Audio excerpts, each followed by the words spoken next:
जी अस्सलाम वालेकुम। आज की वीडियो में हम लोग तफ़सीलन विटामिन ए से लेकर विटामिन के तक तमाम जो विटामिन है उसको तफसील के साथ डिस्कस करेंगे।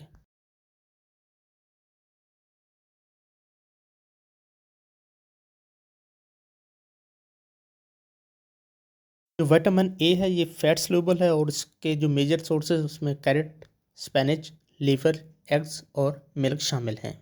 अगर हम विटामिन ए के फंक्शंस की बात करें तो ये विजन में हमारे जो इम्यून फंक्शंस हैं उसमें हमें सपोर्ट करता है और उसके साथ साथ जो हमारी स्किन की हेल्थ है, स्किन हेल्थ उसको बेहतर बनाने में मददगार है।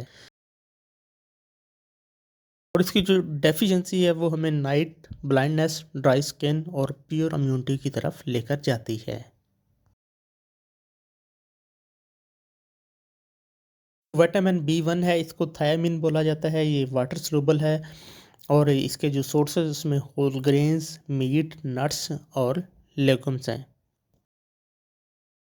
इसके जो फंक्शंस हैं वो उसमें ये हमें सपोर्ट करता है कार्बोहाइड्रेट मेटाबॉलिज्म में और उसके साथ साथ नर्व फंक्शंस में।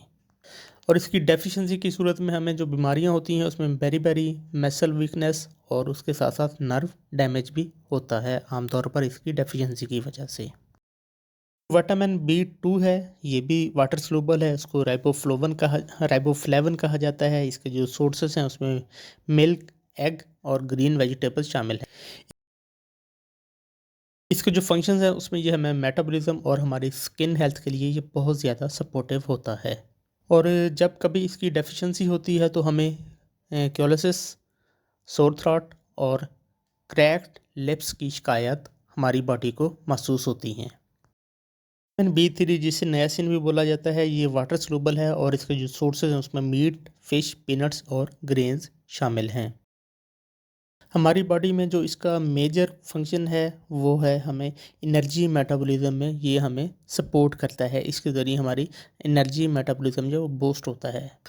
और इसकी अगर डेफिशिएंसी हो जाए तो प्लेग्रा नाम की बीमारी होती है जिसमें 4 Ds यानी डर्माटाइटिस, डायरिया, डिमेंशिया और डेथ की सूरत हाल हो सकती है। बी 5 जिसे पेंटोथेनिक एसिड बोला जाता है, ये वाटर सॉल्युबल है और उसके जो सोर्सेज हैं उसमें एग्स, मीट और होल ग्रेन्स शामिल हैं। इसके जो फंक्शंस हैं उसमें ये हमें हार्मोन बैलेंस करने में सपोर्ट करता है और उसके साथ साथ जो फैटी एसिड सिंथेसिस है उसमें ये हमारी बॉडी को मददगार साबित होता है। अगर इसकी डेफिशिएंसी हो जाए तो हमारी बॉडी को फैटिग, नमनेस और क्रैम्प्स जैसे जो इश्यूज हैं उसका सामना करना पड़ सकता है। नेक्स्ट है विटामिन बी 6 जिसे पायरिडॉक्सिन भी कहा जाता है, ये वाटर सॉल्युबल है और उसके जो सोर्सेज हैं उसमें फ़िश, पोल्ट्री, बनानास और नट्स शामिल हैं। इसकी जो हमारी बॉडी के लिए खिदमात होती हैं इस विटामिन की प्रोटीन मेटाबॉलिज्म में और रेड ब्लड सेल्स की फार्मेशन में ये हमारी बॉडी को मदद फ्राहम करता है। और इसकी डेफिशिएंसी की सूरत में हमें एनीमिया, डिप्रेशन और स्किन प्रॉब्लम्स हमें फील करना पड़ सकते हैं इसकी डेफिशिएंसी की सूरत में। विटामिन बी 7 जिसे बायोटिन भी कहा जाता है, ये वाटर सॉल्युबल है और एग यॉक, नट्स और सोयाबीन इसके बेहतरीन सोर्सेज हैं। इस विटामिन का जो हमारी बॉडी के लिए मेजर काम है वो फैट एंड कार्बोहाइड्रेट्स मेटाबॉलिज्म में हमारी बॉडी को सपोर्ट करना है। और अगर हमारी बॉडी में इसकी डेफिशिएंसी हो जाए, इसकी कमी हो जाए तो फिर हेयर लॉस, डर्माटाइटिस और फटीग जैसे इश्यूज, स्किन इश्यूज हमें सामने आते हैं। विटामिन बी 9 जिसे फोलिक एसिड भी कहा जाता है, ये वाटर सॉल्युबल है और इसमें जो सब्ज़ पत्तों वाली सब्जियां और फ्रूट्स हमारे लिए इसका बेहतरीन सोर्सेज हैं। हमारी बॉडी में जो इसका मेजर काम होता है, ये जो मेजर सपोर्ट होती है वो डीएनए सिंथेसिस और फेटल डेवलपमेंट में ये अपना मेजर किरदार अदा करता है।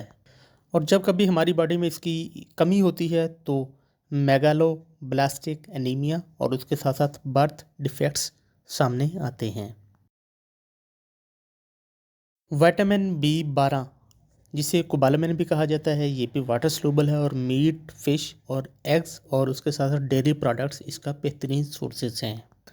हमारी बॉडी को ये नर्व फंक्शन परफॉर्म करने में सपोर्ट करता है और उसके साथ साथ आरबीसी प्रोडक्शन में भी ये बहुत कारआमद होता है। और इसकी डेफिशिएंसी की सूरत में हमें परनीशियस अनीमिया और न्यूरोलॉजिकल डिसऑर्डर्स जैसे मसाइल का सामना करना पड़ सकता है। विटामिन सी, जिसे एस्कॉर्बिक एसिड भी कहा जाता है, ये भी वाटर सॉल्युबल है और इसके जो मेजर सोर्सेज हैं उसमें सिट्रिक फ्रूट्स, टोमेटोज और पोटैटोज शामिल हैं। इसके अगर हम फंक्शंस की बात करें तो ये एंटीऑक्सीडेंट एजेंट है। कोलेजन सिंथेसिस में हमारी बॉडी को ये सपोर्ट करता है। और इसकी जब कमी हमारी बॉडी में होती है, डेफिशिएंसी होती है, तो स्कर्वी यानी ब्लीडिंग गन्स और वीक इम्यूनिटी का सामना हमें करना पड़ता है। विटामिन डी, जिसे जो फैट सॉल्युबल है और इसके जो बेहतरीन सोर्सेज हैं उसमें सनलाइट है, फिश ऑयल है, मिल्क है और एग्स शामिल हैं। इस विटामिन का जो रोल है वो हमारी बॉडी के लिए कैल्शियम अब्जॉर्प्शन और उसके साथ साथ ये बोन हेल्थ में हमें बहुत ज़्यादा मददगार होता है। और इसकी डेफिशिएंसी की सूरत में जो बच्चे हैं उसको रिकेट्स और जो बड़े लोग होते हैं उन्हें ऑस्टियोमलेशिया नामी बीमारियों का सामना करना पड़ सकता है। विटामिन ई, जिसे टोकोफेरोल का नाम भी दिया जाता है, ये फैट सॉल्युबल है और नट्स, सीड्स, वेजिटेबल ऑयल्स इसके बेहतरीन सोर्सेज में शुमार होते हैं। ये भी बेसिकली एंटीऑक्सीडेंट एजेंट है और ये हमें प्रोटेक्ट करता है, जो हमारी सेल मेम्ब्रेन होती है उसको प्रोटेक्शन देता है। हमारी बॉडी को इसकी डेफिशिएंसी की सूरत में मसल वीकनेसेस, एनीमिया और नर्व डैमेजेस जैसे मसाइल का सामना करना पड़ सकता है। लास्ट में है विटामिन के, जो कि फैट सॉल्युबल है और ग्रीन लीफी वेजिटेबल्स और ब्रोकली खास तौर पर इसके लिए बहुत रिच सोर्सेज हैं। हमारी बॉडी में इसका जो मेजर फंक्शन है, जो सबसे ज़्यादा हमें इसकी ज़रूरत होती है, वो ब्लड क्लॉटिंग के लिए हमें ये बहुत ज़रूरी होता है। इसकी डेफिशिएंसी की सूरत में एक्सेसिव ब्लीडिंग या डिलेड क्लॉटिंग जो है उसका टाइम बढ़ सकता है, जो हमारी बॉडी के लिए काफ़ी ख़तरनाक साबित हो सकता है।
हमेशा की तरह उम्मीद है आपको ये वीडियो पसंद आई होगी। हो सके तो अपने दोस्तों और मुतल्लिक़ अफ़राद को शेयर कीजिएगा। बहुत शुक्रिया, थैंक यू।